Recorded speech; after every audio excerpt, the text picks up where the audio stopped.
नमस्कार, आप देख रहे हैं आवाज इंडिया। मैं हूं प्रीति। खबरों की शुरुआत करते हैं, लेकिन सबसे पहले नजर डालते हैं आज की हेडलाइंस पर।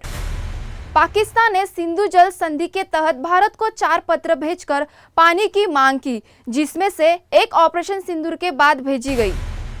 बेंगलुरु भगदड़ मामले में सीएम सिद्धारमैया ने अपने राजनीतिक सलाहकार को पद से हटाया, जबकि 3 गिरफ्तारियां हुई। देश भर में ईद उल अजहा धूमधाम से मनाई गई। सुरक्षा के पुख्ता इंतजामों के बीच अमन चैन की दुआएं हुई। मौसम विभाग ने कई राज्यों में भारी बारिश और ओले गिरने का अलर्ट जारी किया। दिल्ली एनसीआर में गर्मी बढ़ने की संभावना। भारतीय नौसेना को जल्द मिलेगा आईएनएस अर्नाला, नया एंटी सबमरीन युद्धपोत जो तटीय सुरक्षा को मजबूत करेगा। अब खबरें विस्तार से। भारत पाकिस्तान के बीच सिंधु जल संधि को लेकर एक और बड़ा खुलासा हुआ है। पाकिस्तान ने अब तक भारत को 4 चिट्ठियां भेजी है, जिनमें पानी देने की गुहार लगाई गई है। जो जानकारी सामने आई है, उसके मुताबिक इनमें से एक चिट्ठी ऑपरेशन सिंदूर के बाद भेजी गई है। ये सभी पत्र पाकिस्तान के जल संसाधन सचिव सैयद अली मुर्तजा ने भारत को भेजे। जल शक्ति मंत्रालय ने उन्हें विदेश मंत्रालय को भेज दिया। 22 अप्रैल को पहलगाम आतंकी हमले के बाद भारत ने यह संधि स्थगित कर दी थी। 1960 की इस संधि के तहत भारत 3 पूर्वी नदियों का पानी इस्तेमाल कर सकता है, जबकि पाकिस्तान को पश्चिमी नदियों का जल मिलता है। संधि रुकने से पाकिस्तान में जल संकट गहराने लगा है।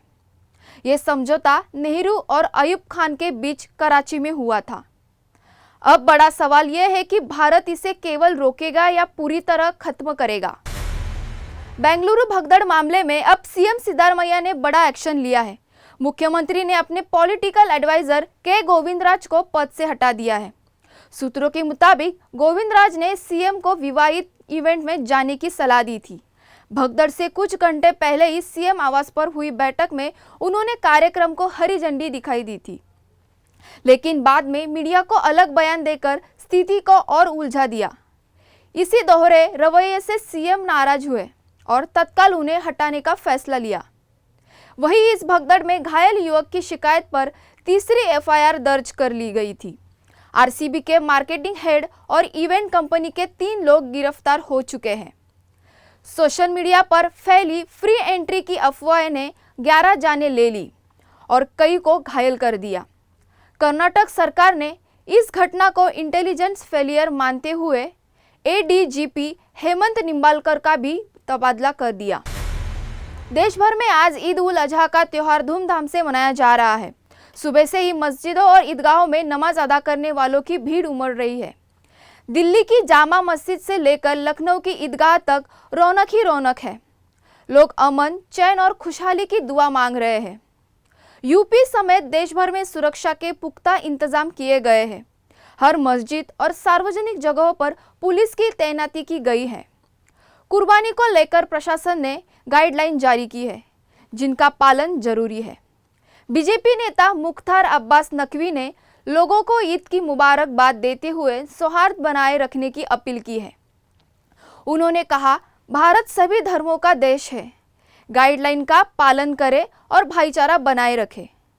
बकरी ईद का त्योहार सभी के लिए खुशियां और एकता का पैगाम लेकर आए।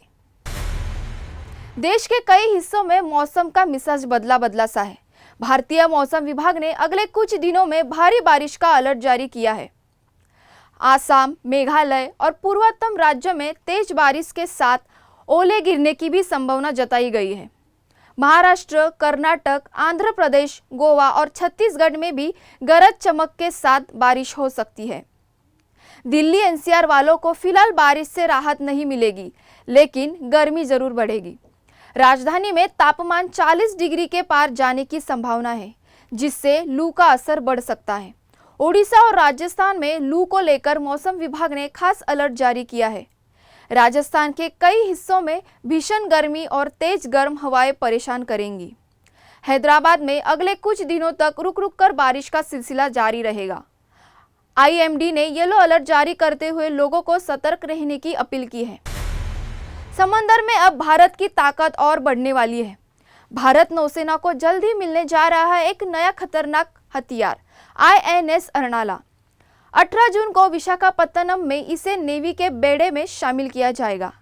ये भारत का पहला anti submarine shallow water craft है जो तटीय इलाकों में दुश्मन की पनडुब्बियों को शिकार करेगा। करीब 1500 टन वजनी और 77 मीटर लंबा ये युद्धपोत पूरी तरह से भारत में बना है। INS अर्नाला की खास बात यह है कि यह सर्च ऑपरेशन, समुद्री निगरानी और बचाव कार्य में भी बेहद असरदार है। इसका नाम महाराष्ट्र के प्रसिद्ध अर्नाला किले पर रखा गया है, जो कभी समुद्री सुरक्षा का बड़ा केंद्र हुआ करता था। 80% स्वदेशी तकनीक से बना ये पोत देश की बड़ी रक्षा कंपनियों की मदद से तैयार हुआ है।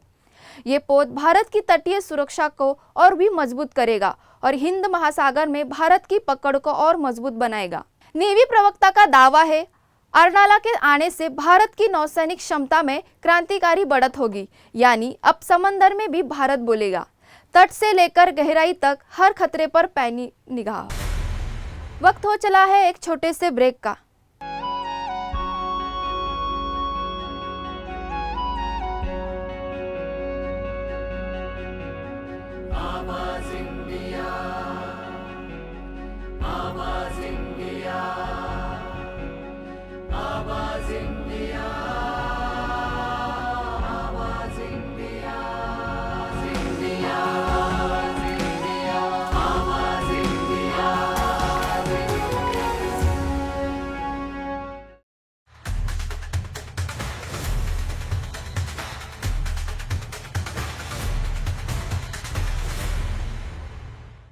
ब्रेक के बाद आवाज इंडिया के दर्शकों का स्वागत है। जम्मू कश्मीर के पहलगाम हमले की गूंज अब पूरी दुनिया में सुनाई दे रही है। ब्राजील में हुए BRICS संसदीय मंच में इस हमले की कड़ी निंदा की गई है। चौंकाने वाली बात यह रही कि इस बार चीन और कई मुस्लिम देशों ने भी भारत का खुलकर समर्थन किया। भारत की तरफ से बैठक में लोकसभा अध्यक्ष ओम बिड़ला मौजूद थे। ओम बिड़ला ने साफ कहा, आतंकवाद अब सिर्फ किसी एक देश की समस्या नहीं बल्कि पूरी देश के लिए खतरा है। उन्होंने 4 अहम सुझाव रखे। आतंकी फीडिंग रोकी जाए, खुफिया जानकारी साझा हो, तकनीक का दुरुपयोग रोके और जांच में सहयोग बढ़े। बैठक में मौजूद सभी देशों ने इन बातों को मंजूरी दी और अंतिम घोषणा पत्र में शामिल किया। आपको बता दें कि 22 अप्रैल को पहलगाम में हुए आतंकी हमले में 26 बेगुनाह लोगों की जान गई थी। इसके बाद भारत ने 6-7 मई को रात पाकिस्तान और POK में बड़ा जवाबी हमला दिया। 9 आतंकी ठिकाने तबाह कर दिए गए, 100 से ज़्यादा आतंकी मारे गए। पाकिस्तान ने जवाब देने की कोशिश की, लेकिन भारत ने न सिर्फ उसका हमला नाकाम किया बल्कि उसके 9 लड़ाकू विमान भी मारे गिराए। बांग्लादेश में लंबे राजनीतिक संकट के बीच अब चुनाव की तारीख तय हो चुकी है। अंतरिम सरकार के प्रमुख मोहम्मद यूनुस ने ऐलान किया है कि चुनाव अप्रैल 2026 के पहले पखवाड़े में कराए जाएंगे। शेख हसीना की सरकार के तख्ता पलट के बाद यूनुस ने नेतृत्व में अस्थायी सरकार का गठन हुआ था। हालांकि जनता, विपक्ष और सेना की ओर से लगातार चुनाव की मांग उठ रही थी। यूनुस सरकार ने शेख हसीना की पार्टी आवामी लीग पर भी बैन लगा दिया है। ये प्रतिबंध आतंकवादी विरोधी कानून के तहत लगाया गया है। शेख हसीना इस वक्त भारत में रह रही है और उनकी पार्टी के चुनाव में हिस्सा लेने को लेकर अभी साफ नहीं है कि वो लड़ेगी या नहीं। ये बांग्लादेश का तख्ता पलट के बाद पहला बड़ा लोकतांत्रिक चुनाव होगा। सोना चांदी की कीमतों में 6 जून को एक बार फिर जबरदस्त उछाल देखने को मिला। दिल्ली में 24 कैरेट सोना 98,163 रुपये प्रति 10 ग्राम पहुंच गया, जबकि चांदी का दाम 1,04,675 रुपये हो गया। वाराणसी में सोना 99,750 रुपये और चांदी 1,04,000 रुपये प्रति किलो पर पहुंची। 22 कैरेट सोने की कीमत यहाँ 91,450 रुपये और 18 कैरेट सोना 74,830 रुपये प्रति किलो 10 ग्राम हो चुका है। चांदी के दाम में एक ही दिन में 2,000 रुपये तक की तेजी आई है। मुंबई, दिल्ली, वाराणसी समेत देश के कई शहरों में भाव रिकॉर्ड स्तर पर है। ज्वेलर्स का कहना है कि आने वाले दिनों में कीमतें और चढ़ सकती है। उपभोक्ताओं और निवेशकों की नजर अब अगले हफ्ते के ट्रेंड पर टिकी है। क्रिकेट मैदान पर एक बार फिर अंपायर के फैसले पर खिलाड़ी का गुस्सा देखने को मिला है। इंडिया और इंग्लैंड लायंस के बीच अनऑफिशियल टेस्ट में यशस्वी जायसवाल आउट दिए जाने पर बिफर पड़े। 17 रन बनाकर LBW करार दिए जाने पर जायसवाल एम्पायर को घूरते रहे और पिच पर ही रुक गए। काफी देर तक वह क्रीज पर खड़े रहे और नाराजगी में पवेलियन लौटे। ये 1500 वीडियो सोशल मीडिया पर वायरल हो चुका है। जायसवाल का ये रिएक्शन खेल भावना पर सवाल जरूर खड़े करता है। टीम इंडिया 20 जून से इंग्लैंड दौरे की शुरुआत करने जा रही है।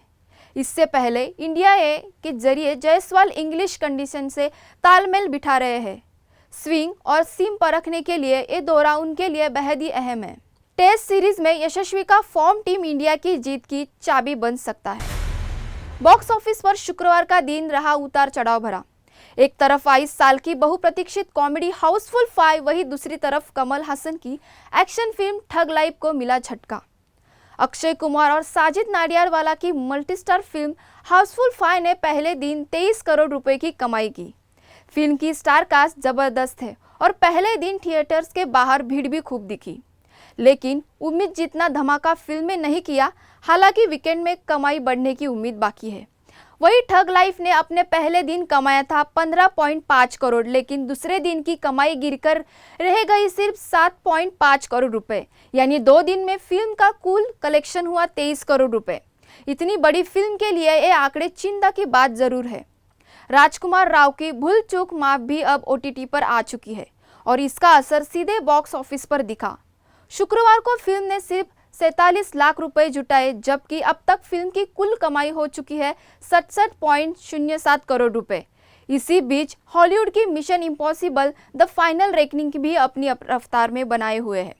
रिलीज के 21 दिन बाद भी फिल्म ने शुक्रवार को 66 लाख रुपए की कमाई की। फिल्म अब 94.86 करोड़ रुपए के पार पहुंच चुकी है और जल्द 100 करोड़ क्लब में शामिल हो सकती है। कुल मिलाकर शुक्रवार को बॉक्स ऑफिस पर कॉमेडी को अच्छी शुरुआत मिली, लेकिन एक्शन फिल्मों के लिए राह थोड़ी मुश्किल नजर आई। अब सबकी नजरें वीकेंड के आंकड़ों पर टिकी है। आवाज इंडिया समाचार में फिलहाल इतना ही। जल्द होगी आपसे फिर मुलाकात, तब तक के लिए नमस्कार।